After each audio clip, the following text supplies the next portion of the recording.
Un nuevo audiolibro cada día. Las mejores obras maestras disponibles aquí. Con la mejor voz femenina real. Tu mejor opción. Audiolibros YouTube. La casa del Snark, Lewis Carroll. La casa del Snark, una agonía en 8 espasmos. Prefacio. Sí, y esto es algo desatinadamente posible, se acusará al autor de este breve, pero instructivo poema, de escribir tonterías. Estoy convencido de que dicha acusación estaría basada en el siguiente verso. Entonces el bauprés y el timón se confundían en ocasiones. En vista de esta dolorosa posibilidad, no apelaré indignado, como podría ser, a mis otros escritos para demostrar que soy incapaz de algo semejante, no aludiré, como podría ser, al fuerte propósito moral de este poema, ni a los principios aritméticos tan precavidamente inculcados en él, ni a sus nobles enseñanzas de historia natural.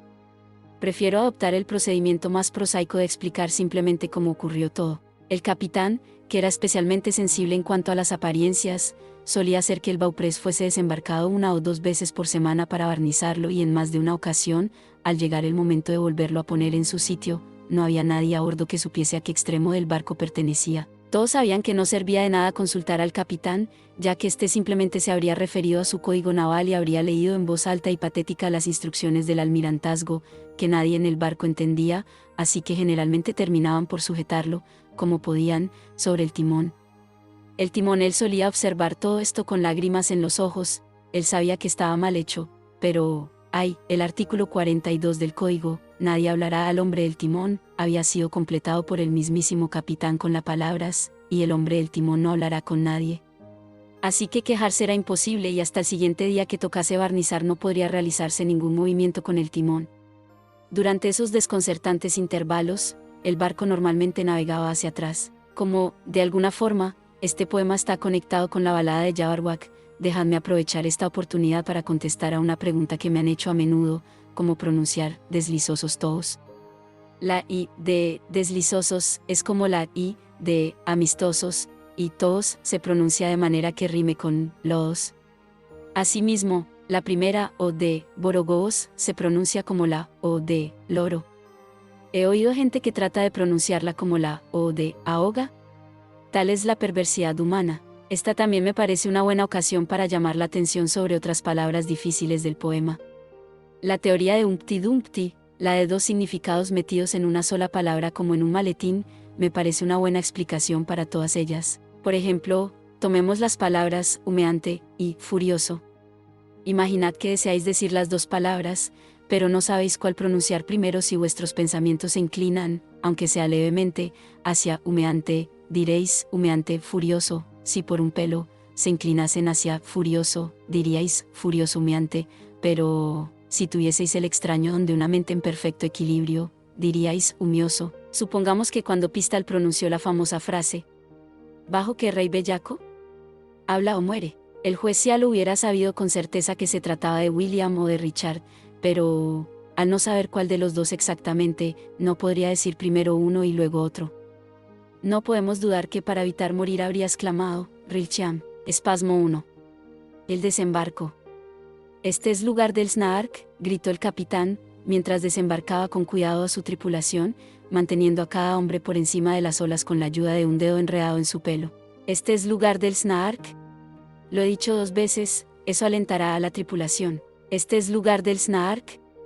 Lo he dicho 3 veces, lo que yo diga 3 veces es verdad. La tripulación estaba completa.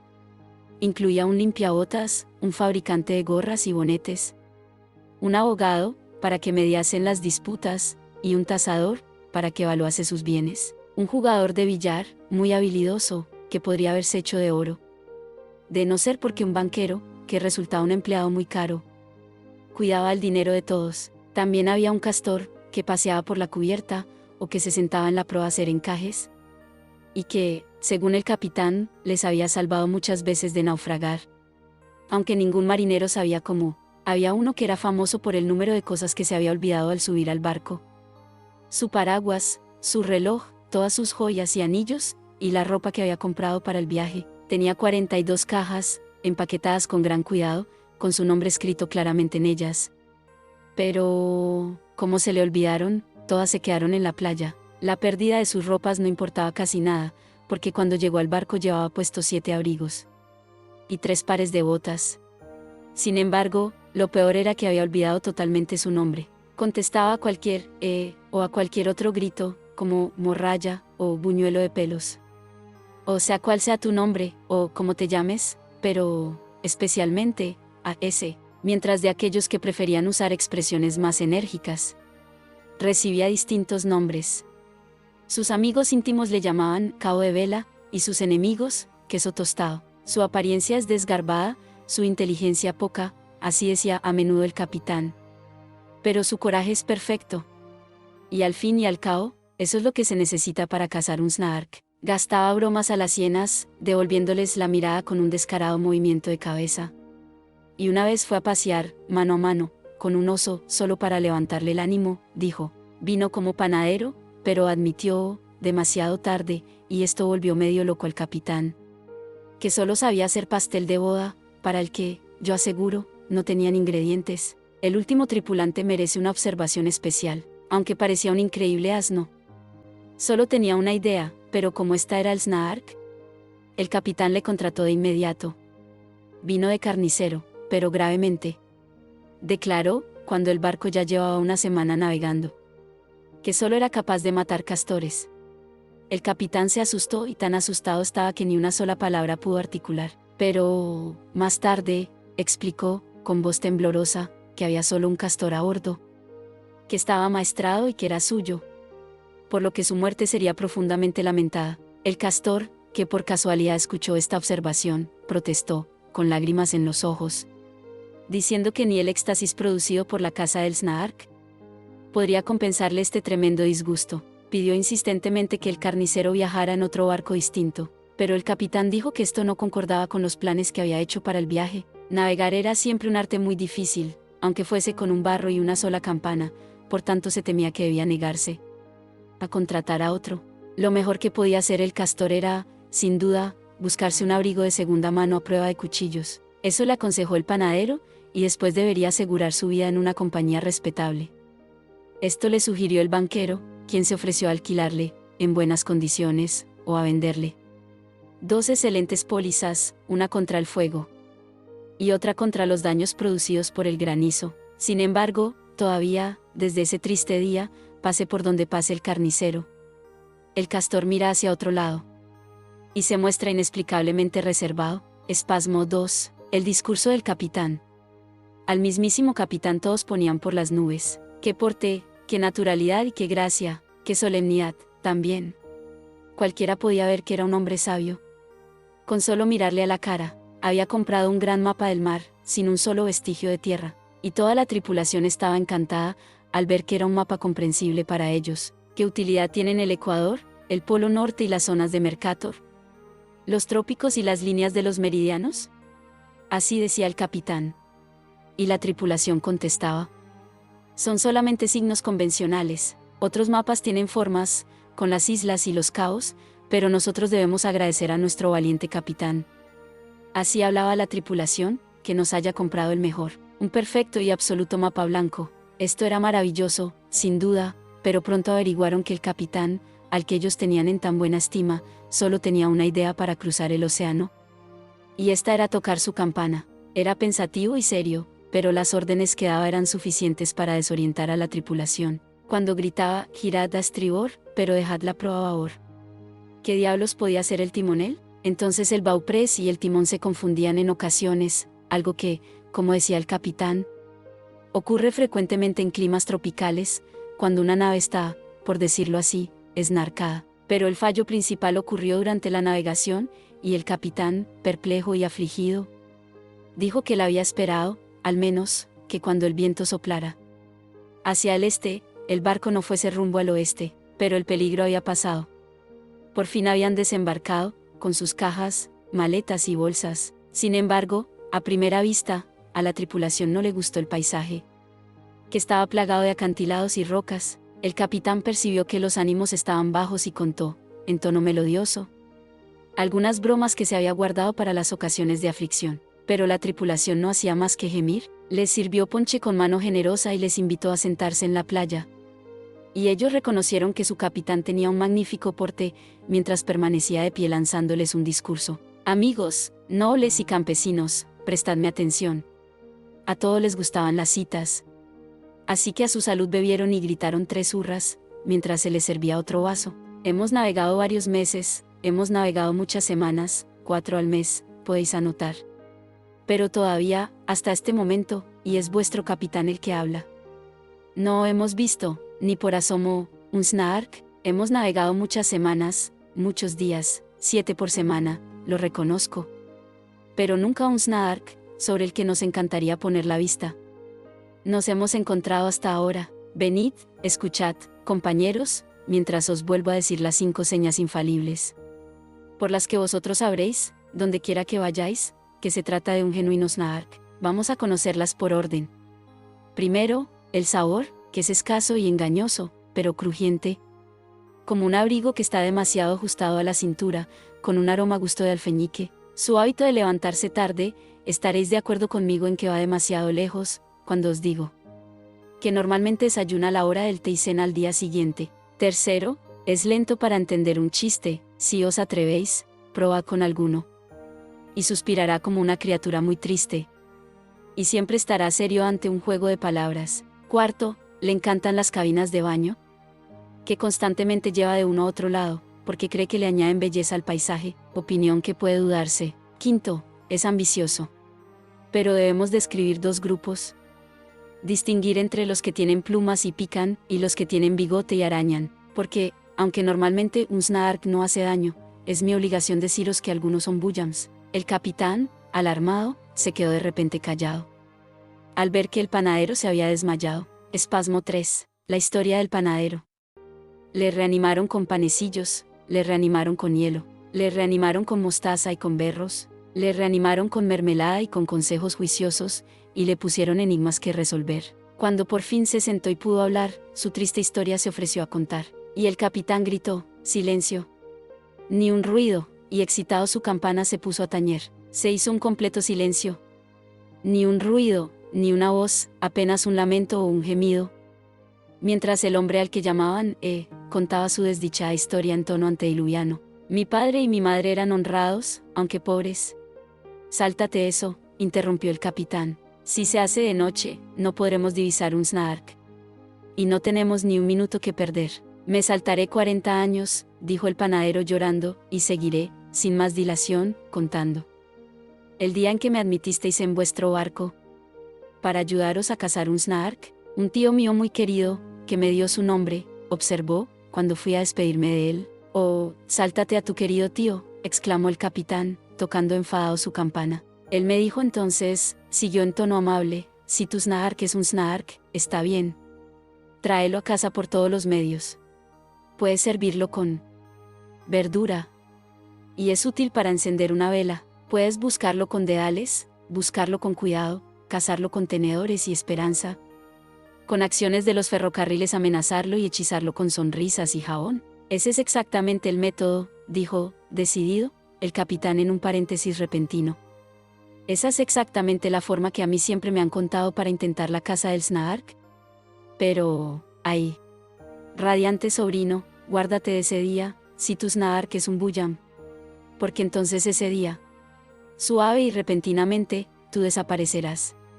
Y nadie podrá encontrarte otra vez. Esto es lo que oprime mi alma, cuando pienso en las últimas palabras de mi tío. Y mi corazón no es más que un tazón rebosante de temblorosa cuajada. Esto es. Ya hemos oído esto antes, dijo el capitán indignado. Y el panadero contestó: dejadme decirlo una vez más. Esto es lo que yo me temía. Entablo con el Snark, cada noche cuando oscurece, una delirante lucha en sueños. Lo sirvo con verdura en esas escenas sombrías y también lo uso para encender cerillas. Pero si alguna vez me encuentro con un Bujam, ese día, en un momento, estoy seguro de ello, suave y repentinamente desapareceré. Y esta idea es la que no puedo soportar. Espasmo 4. La caza. El capitán, encolerizado, frunció el ceño. Si tú hubieras hablado antes, ha sido inoportuno mencionar esto ahora. Con el Snark, por así decirlo, a un paso de nosotros, todo lamentaríamos, puedes imaginarte, otra vez no volver a encontrarte. Pero, ¿por qué, amigo? ¿no sugeriste esto cuando empezó el viaje? Es excesivamente torpe mencionar esto ahora, como creo que ya he dicho antes. Y el hombre de nombre, contestó suspirando, os informé de esto el día del embarque. ¿Podéis acusarme de asesinato o de falta de sentido? Todos somos débiles a veces. Pero ni el más leve acercamiento a la falsedad se encuentra entre mis delitos. Lo dije en hebreo, lo dije en holandés, lo dije en alemán y en griego. Pero olvidé completamente, y eso me enfada mucho. ¿Que vosotros habláis en inglés? Es una triste historia, dijo el capitán, cuya cara se había alargado con cada palabra. Pero ahora que nos has contado todo, sería absurdo seguir hablando de ello. El resto de mi discurso, les explicó a sus hombres, lo oiréis cuando tenga tiempo. Pero ahora el Snark que está cerca, os lo vuelvo a repetir. Y buscarlo es nuestro glorioso deber. Buscarlo con dedales, buscarlo con cuidado, perseguirlo con tenedores y esperanza, con acciones del ferrocarril amenazarlo. Y hechizarlo con sonrisas y jabón. Como el Snark es una criatura peculiar, no lo cazaremos de una manera normal. Haced todo lo que ya sabéis y probad lo que no sabéis. No podemos perder ni una oportunidad hoy, porque Inglaterra espera, me abstengo de seguir, es una frase tremenda, aunque trivial. Mejor será que vayáis desempaquetando lo que necesitáis y os preparéis para la lucha. Entonces el banquero endosó un cheque en blanco, que había cruzado. Y cambió las monedas en billetes. El panadero, con cuidado, se peinó los bigotes y el pelo, y sacudió el polvo de sus abrigos. El limpiabotas y el tasador afilaron el pico, utilizando la muela por turnos. Y el castor seguía haciendo encajes y no mostraba ningún interés en el asunto. El abogado trató de apelar a su orgullo y en vano le citó un gran número de casos, en los que hacer encaje se había demostrado que era, de la ley, una violación. Este audiolibro ha sido descargado desde Audiolibros YouTube, tu mejor opción. El fabricante de bonetes planeaba ferozmente una nueva disposición para los lazos, mientras el jugador de billar, con temblorosa mano, se pintaba con tiza la punta de la nariz. Mas el carnicero se puso nervioso y se vistió muy elegante, con guantes de cabritilla amarillos y chorreras. Dijo que se sentía exactamente como el que va a una cena, a lo que el capitán observó, ¡qué tontería! Me presentaréis, aquí, un buen tipo, le decía.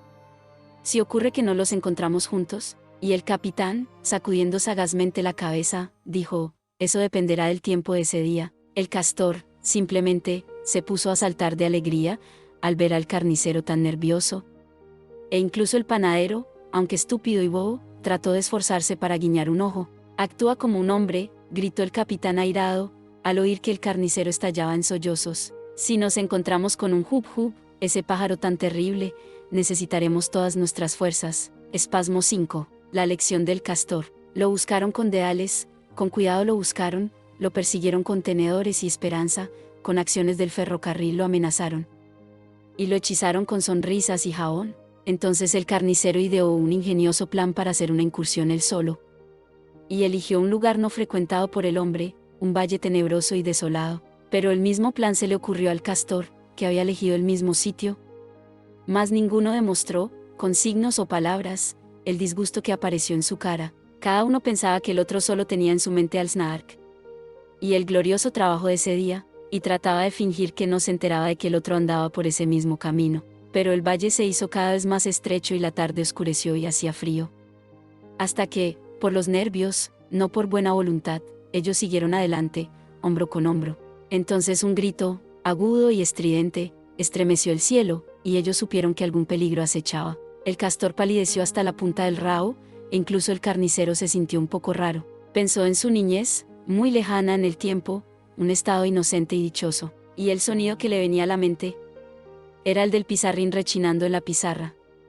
Es la voz del hub, gritó de repente, este hombre al que solían llamar asno.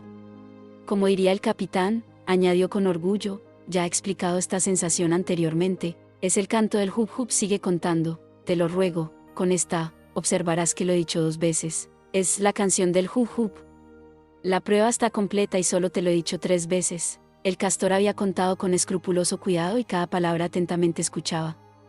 Pero se descorazonó completamente y le invadió la desesperación al ver que se daba esa tercera repetición. Sentía que, a pesar de todos sus posibles esfuerzos, de alguna manera había perdido la cuenta. Y lo único que cabía era devanarse los sesos tratando de volver a calcular dicha cuenta. 2 más 1, si es que se puede contar eso, dijo, con el pulgar y los dedos. Mientras recordaba, entre lágrimas, como en su juventud no se había esforzado en aprender a sumar. Eso puede hacerse, dijo el carnicero, creo. Debe hacerse, estoy seguro. Se hará. Tráeme papel y tinta, hay tiempo para hacerlo. El castor trajo papel, carpeta, pluma y tinta en una gran provisión. Mientras unas horribles criaturas salieron de sus guaridas y con ojos perplejos observaron aquella operación. Tan absorto estaba el carnicero, que no les prestó atención, mientras escribía con un lápiz en cada mano. Y con un lenguaje corriente explicaba todo para que el castor pudiera entenderlo. Tomaremos el 3 como base de este razonamiento, una cifra muy fácil de escribir. Le sumamos 7 y 10, y después lo multiplicamos por 1000 menos 8. Después, como ves, dividimos el resultado entre 992, luego restamos 17, y la respuesta debe ser exacta y perfectamente cierta. Me encantaría explicarte el método a seguir, mientras lo tengo claro en mi mente. Si tuviéramos yo tiempo y tu cabeza, pero aún queda mucho por decir. En un momento he visto lo que hasta ahora ha estado oculto en un absoluto misterio.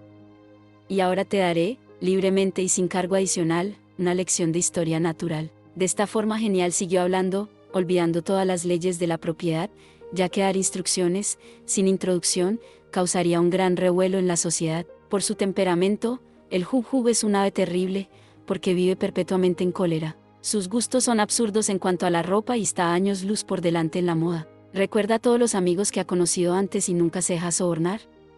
Y en las reuniones benéficas se queda en la puerta y recoge el dinero, aunque nada se digna aportar. Su sabor, cuando está cocinado, es mucho más sabroso que el del cordero, las ostras o los huevos. Algunos piensan que se conserva mejor en una jarra de marfil, aunque otros opinan que en un barril de caoba. Se hierve en serrín, se sazona con gluten, se espesa con langosta y una cinta. Pero todavía el principal objetivo que hay que tener, es mantener su forma simétrica. El carnicero habría estado hablando encantado hasta el siguiente día, pero se dio cuenta de que la lección debía terminar y se atrevió a decir, llorando de alegría, que al castor, su amigo había llegado a considerar, mientras el castor confesó, con aspecto emocionado, más elocuente incluso que las lágrimas, que en 10 minutos había aprendido mucho más que lo que todos los libros, en 70 años, le habían enseñado. Volvieron de la mano, y el capitán desarmado, durante un instante, y muy emocionado, dijo, esto compensa ampliamente los aburridos días que en el agitado océano hemos pasado.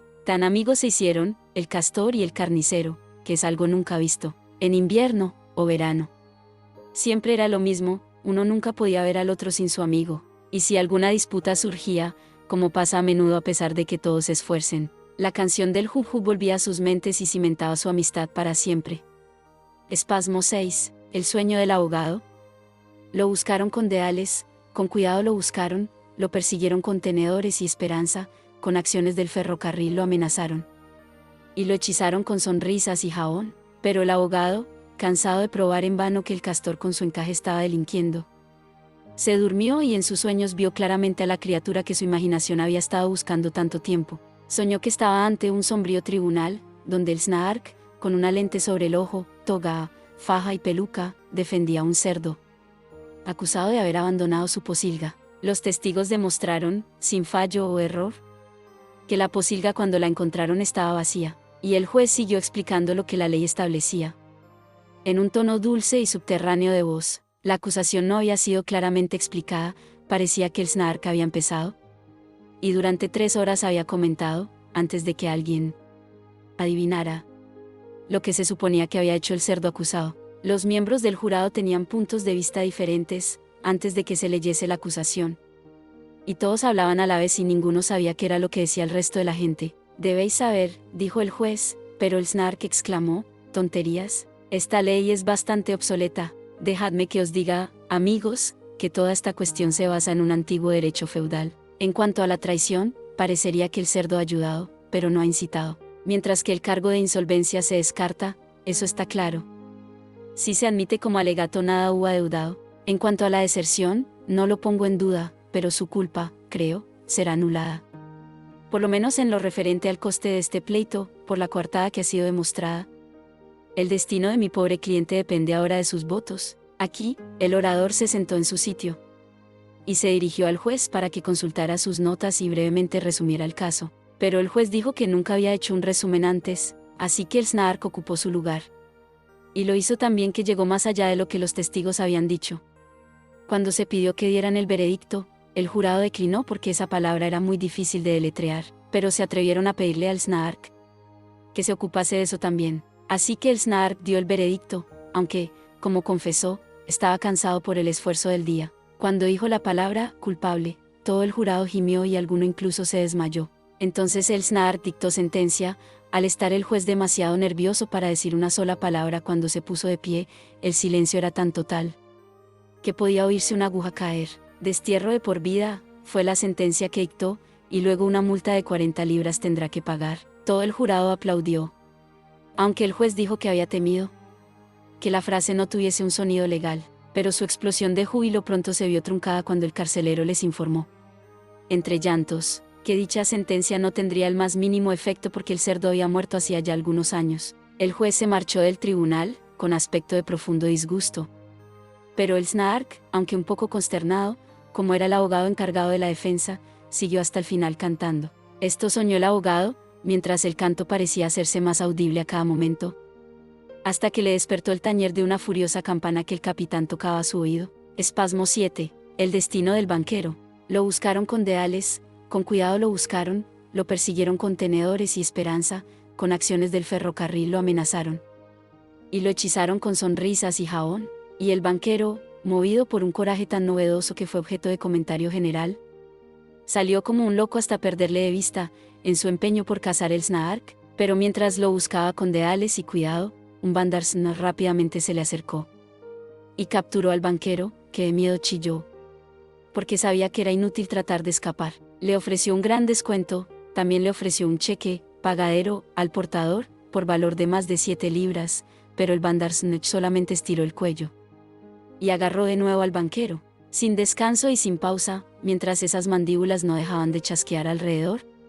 Se escapó, saltó, forcejeó y se desplomó, hasta que, de un desmayo, al suelo cayó. El Bandersnatch se marchó mientras los otros venían, atraídos por el grito de miedo. Y el capitán observó, es lo que me temía. Y solemnemente su campana tocó. Tenía la cara negra y ellos apenas pudieron imaginar el más mínimo parecido con lo que había sido antes, porque tan grande era su miedo que su chaleco se había puesto blanco, algo realmente digno de ver. Para horror de todos los que estaban presentes ese día, se irguió vestido de etiqueta, y por medio de muecas sin sentido procuró decir lo que su lengua nunca más podría. Se hundió en una silla, pasándose las manos por el pelo, y cantaba las más misbolas canciones. Palabras que por necias demostraban su locura. Mientras hacía sonar 2 huesos, «Déjalo a su suerte, se está haciendo tarde», gritó el capitán asustado. «Hemos perdido la mitad del día. Cualquier otro retraso, y no cazaremos un Snaark y la noche habrá llegado». Espasmo 8. La desaparición. Lo buscaron con deales, con cuidado lo buscaron, lo persiguieron con tenedores y esperanza, con acciones del ferrocarril lo amenazaron. Y lo hechizaron con sonrisas y jabón. Temblaban al pensar que la casa podía fallar, y el castor, muy excitado, saltaba sobre la punta del rabo, mientras la luz del día se había desvanecido. «Ya se oye gritar a ese», dijo el capitán. «Grita como un loco, escuchad». Agita los brazos y sacude la cabeza, seguro que ha encontrado un Snaark. Miraban deleitados y el carnicero decía, siempre fue un bromista terrible. Le vieron, a su panadero, a su héroe sin nombre, subido en una roca vecina, erguido y sublime, por un momento. Al momento siguiente, la salvaje figura que miraban, como presa de un espasmo, cayó en un abismo, mientras todos asustados esperaban y escuchaban. «Es un Snaark», fue lo primero que oyeron. Y a todos les parecía demasiado bueno para ser cierto. Después siguió un torrente de risas y hurras, luego las temidas palabras, «es un bo», después, silencio. Algunos imaginaron que oían en el aire un suspiro cansado y errante, que sonaba algo así como, «hum», pero otros declararon que solo era el viento que soplaba. Cazaron hasta que se hizo de noche, pero no encontraron ni un botón, ni una pluma, ni una señal que pudiera indicarles que estaban pasando por donde el panadero había encontrado al Snaark. En mitad de la palabra que trataba de decir, en mitad de su risa y su júbilo, suave y repentinamente desapareció, porque el Snaark era un Bujam, ya veis. Un nuevo audiolibro cada día. Las mejores obras maestras disponibles aquí, con la mejor voz femenina real. Tu mejor opción. Audiolibros YouTube.